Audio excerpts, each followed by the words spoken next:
जब कसूर में इतने बड़े तादाद में बच्चों के साथ पोर्नोग्राफी के वीडियोस बने और बच्चे जो हैं वो मतलब हरास थे और बोल रहे थे, किसी ने उनको बिल्कुल भी कोई अटेंशन नहीं दी, ना मीडिया ने कोई खास दी। वो आया केस और चला गया, स्टेटिस्टिक बन गया। उसके बाद ज़ैनब का केस हुआ, तब दोबारा एक शोर मचा। फॉर्चुनेटली तो नहीं कहना चाहिए, लेकिन ज़ैनब के केस पे बहुत आवाज़ उठाई मीडिया ने, तो उसकी वजह से उसके ऊपर एक एक्शन लिया गया, वो आदमी पकड़ा गया। कसूर पे अगर हम आवाज़ें उठाते, उस वक्त हम कुछ करते, आज तक मेरे ख्याल में, मेरे इल्म में तो नहीं है कि वहाँ कोई ऐसा पूरी चेन पकड़ी गई हो या उन बच्चों को कोई थेरेपी दी जा रही हो या इस चीज़ को सीरियसली लिया जा रहा हो। तो जब कसूरी को नहीं दिया तो फिर बाद में आप किसको क्या कहेंगे। ज़ैनब के बाद हाँ कह सकते हैं कि अब ज़्यादा रिपोर्ट हो रहे हैं, लेकिन ये जो केसेस हैं ये हमेशा से हुए, हर सोसाइटी में हुए। ज़ैनब के बाद उसके बाद हमने देखा काफ़ी केसेस आए, और सिर्फ लड़कियां नहीं, बच्चे भी, लड़के भी। पहले लोग ये एक्सेप्ट ही नहीं करते थे कि लड़कों को क्या प्रॉब्लम है। तो बेसिक प्रॉब्लम हमारी माशरे में हम ही लोग स्टार्ट करते हैं कि हम इस चीज़ को ब्लाइंड स्पॉट हो जाता है कि नहीं ऐसा नहीं हो रहा, हो गया एक आध दफ़ा, हमने उस पर ज़्यादा रिएक्ट ही नहीं किया। या तो हम नम हैं अंदर से, या हम इस चीज़ को सीरियस ही नहीं लेते, या हम एक्सेप्ट करते हैं। ख़ानदानों में भी हम देखते हैं कि हम ये बच्चों को, सब चाहते हैं अपने बच्चे तमीज़दार हों, बहुत अच्छे हों और पोलाइट हों, लेकिन पोलाइटनेस एक हद तक होती है। जहाँ तक आपके बच्चा सेफ है वहाँ तक पोलाइटनेस मैं तो कम से कम एक्सेप्ट करूँगी। मैं अगर ये देखूँ कि मेरा बच्चा किसी भी रिश्तेदार से या किसी भी जानने वाले से कतरा रहा है, डर रहा है, ये मेरा काम है कि मैं कहूँ बेटा क्या मसला है। हम क्या करते हैं, बदतमीज हो तुम, चाओ चिचा बुला रहे, मामू बुला रहे, फला जो भी, खुद में बैठो, प्यार करवाओ। और बच्चा आप देख रहे हैं कि विजिबली वो बोर, मतलब खौफजदा, या जो इस तरह भी बच्चा रिएक्ट करता है, हम इस चीज़ को नोट ही नहीं करते। हम इन्हीं कस्टम्स में रहते हैं कि ससुराल वाले क्या कहेंगे, मैके वाले क्या कहेंगे, मियाँ क्या कहेंगे, अब्बा क्या कहेंगे। I don't think anything important. वो बच्चा आपकी जिम्मेदारी है, और वो बच्चा सबकी जिम्मेदारी है। अगर माँ नहीं आवाज़ उठा पा रही तो कोई और घर का आदमी उठाए, कोई बड़ा कज़न उठाए। मगर क्यों नहीं उठा पा रहे कि हम जो है बच्चे को या विक्टिम को ब्लेम करते हैं और उसको खौफज़दा इतना कर देते हैं कि वो they'd rather be quiet and make the criminal powerful than speak up for their rights. We're talking about politics, we're talking about everything in the world except for what is affecting me. अगर हम बहुत बोलते हैं कि पाकिस्तान का future हमारे बच्चे हैं, तो उस फ्यूचर को मजबूत करें, उसको महफूज करें, ना कि मुजरिम उनको उनके दिमागों से और उनकी पर्सनालिटी से खेलें।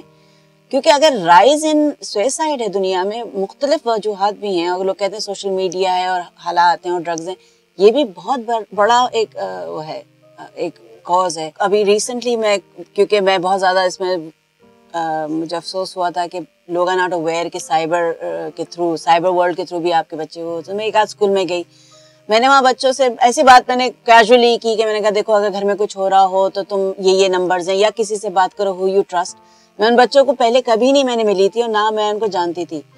उनमें से कई बच्चे उन सेशंस के बाद मेरे पास आए और कहा एकदम मेरी अम्मी को अब्बा मारते हैं, आप कुछ हेल्प कर सकती हैं। दूसरे बच्चे ने कुछ आके बताया, मुख्तलिफ, कुछ बच्चों ने कुछ नहीं कहा लेकिन उनकी आंखों ने सब बता दिया कि वो बात नहीं बता सकते मुझे जो उनके दिल पे गुजर रही है। तो मैंने उनकी टीचरों से कहा, मैंने कहा कुछ मसला है बात करें। एक बच्चे का प्रॉब्लम सॉल्व हुआ, पता चला उसके साथ कुछ हो रहा था, घर में कोई कज़न वज़न था। तो मैंने कहा अपने माँ बाप को जाके बताओ। तो बच्चे ने कहा नहीं मेरे अब्बा डांटेंगे, मेरी अम्मा, वही जो हमारे बच्चों का होता है। तो मेरी सिर्फ ये गुजारिश है कि कुछ करें माँ बाप।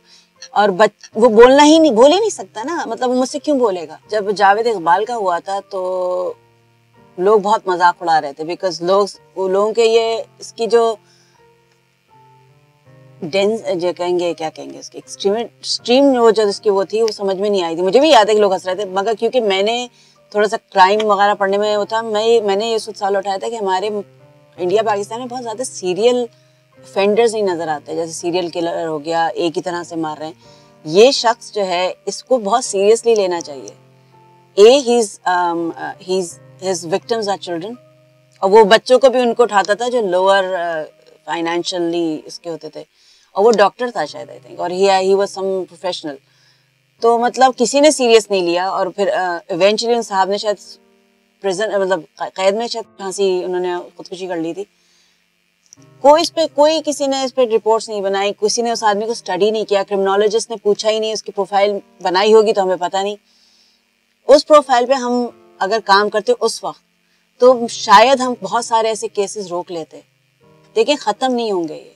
अगर हम चाहें कि ये क्राइम ख़त्म हो जाए दुनिया से तो ये बहुत मुश्किल काम है, बिकॉज हम हर किसी को नहीं रोक सकते, हमें नहीं पता क्या हो रहा है।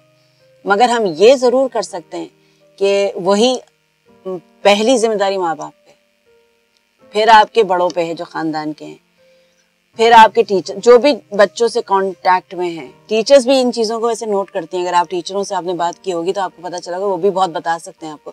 लेकिन हर आदमी डरता है। अगर मैं किसी के माँ बाप से जाके कहूँ कि आपका बच्चा, तो वो मुझे शायद सुना दें कि ऐसा हो ही नहीं सकता, क्योंकि हम एक्सेप्ट नहीं करना चाहते कि हमारे बच्चे के साथ कुछ हुआ। देखिए, माँ जो है वो जाहिर है उसकी ज़िंदगी, और माँ बाप का ज़िंदगी का मकसद ही होता है कि बच्चे को प्रोटेक्ट करें। हमारी इंस्टिंक्ट ही होती है। लेकिन वो इस चीज़ को नहीं एक्सेप्ट करना चाहते हम, क्योंकि क्यों, ये सोशली इतनी खौफनाक बात है कि हम सोचना भी नहीं चाहते। माँ बाप don't want to go into the dark side of the world कि हमारे बच्चे के साथ कुछ हो सकता है, मगर होता है, हमें नजर आ रहा है। तो पहली जिम्मेदारी माँ बाप, फिर खानदान। हुकूमत has a big role to play in this.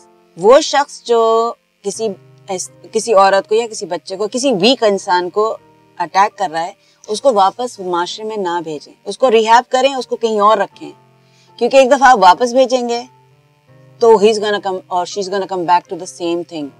ये अक्सर अगर आप क्रिमिनोलॉजी या क्राइम पढ़ें तो उसमें नजर आता है कि जब वो बाहर ये होता है कि जी फॉर गुड बिहेवियर है ना, ये तो रिफॉर्म हो गया, और उसे वापस भेज देते हैं, तो वो क्राइम्स स्टार्ट कर देता है, चाहे वो किलर हो चाहे वो जो भी हो, तो वो यूजुअली स्टार्ट दोबारा वहीं से कर देता है। And this is not for everybody, क्योंकि हमारी वही बात है, स्टेरियोटाइप नहीं कर सकते।